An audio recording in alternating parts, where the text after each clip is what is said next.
Nih, berarti aku udah habis hampir 2 ya ayamnya ngemilnya. Kenapa kau potek punya aku? Yang kau bawa motor. Kamu udah habis 2 juga. Oh.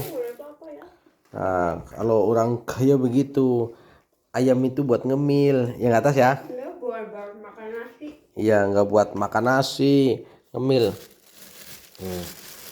Punya kamu, punya saya nih.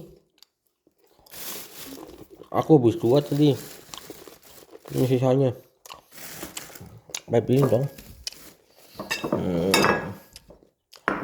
Ini punya aku. Paha ini punya aku, dah. Kau punya tinggal itu. Aku udah habis 2, aku habis 2 tapi aku kan kepala jadi tidak boleh kurang makan. Nah, kalau itu jangan ditiru, kalau kayak gitu tuh kelasnya masih kelas teri. Ayam masih pakai nasi.